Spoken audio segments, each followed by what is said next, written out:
नमस्ते। आज हम बात कर रहे हैं एक ऐसे दावे की जिसने पूरी दुनिया में हलचल मचा दी। क्रेमलिन पर एक कथित ड्रोन हमला। ये एक ऐसी कहानी है जिसमें आरोप हैं, इनकार है और बहुत सारे सवाल हैं जिनका जवाब मिलना अभी बाकी है।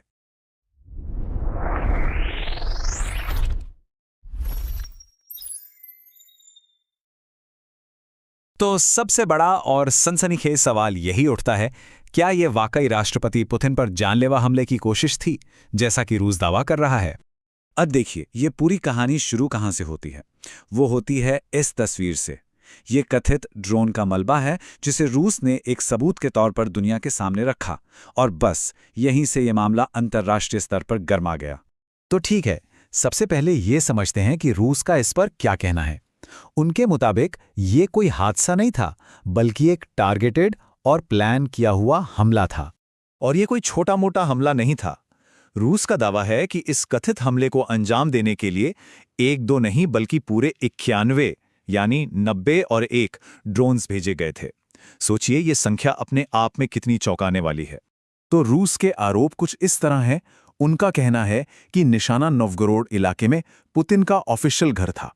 इन ड्रोन्स में करीब 6 किलो विस्फोटक था और रूस ये भी कहता है कि उनके एयर डिफेंस ने सभी ड्रोन्स को मार गिराया और सबूत के तौर पर उन्होंने अमेरिकी प्रतिनिधियों को मलबे का वीडियो और नेविगेशन डेटा तक दिखाया।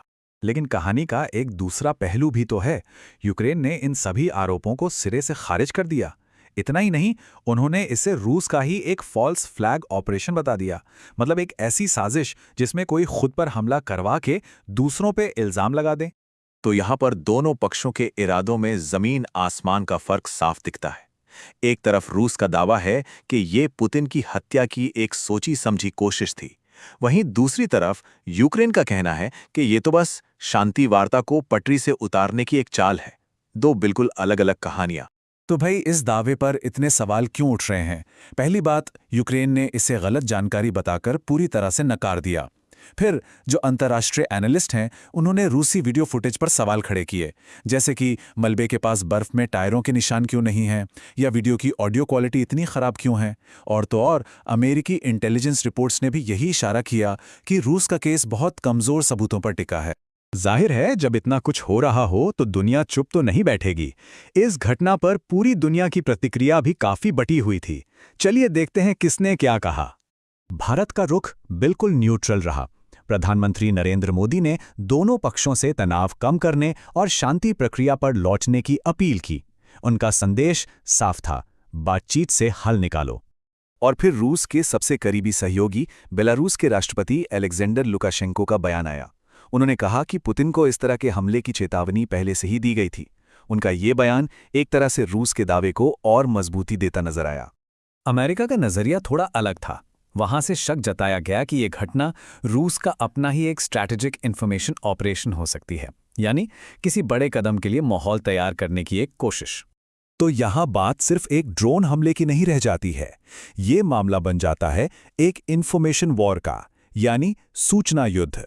एक ऐसी जंग जहां सच और झूठ के बीच की लड़ाई ही असली मैदान बन जाती है और हर पक्ष अपनी कहानी को सच साबित करने में जुट जाता है। तो ये सब हुआ कैसे? जरा इसकी टाइमलाइन पर नजर डालते हैं।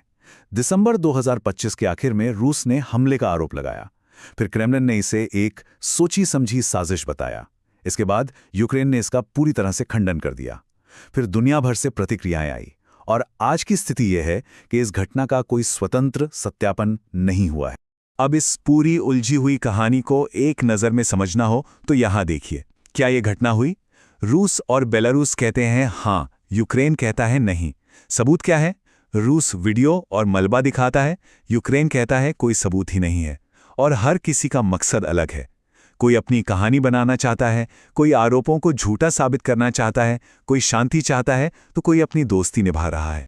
तो इस सबसे बड़ा सबक क्या मिलता है? वो ये कि इस घटना का असली असर जमीन पर हुए किसी नुकसान से कहीं ज्यादा डिप्लोमेसी और इन्फॉर्मेशन पर पड़ा। असली चोट बातचीत की मेज पर और देशों के आपसी भरोसे पर लगी। और आखिर में जो सबसे बड़ी सच्चाई है वो बस इतनी सी है, ये घटना असत्यापित है। जब तक कोई स्वतंत्र पुष्टि नहीं होती तब तक सच क्या है ये जानना लगभग नामुमकिन है। ये सिर्फ एक दावा बनाम खंडन का मामला बनकर रह गया है।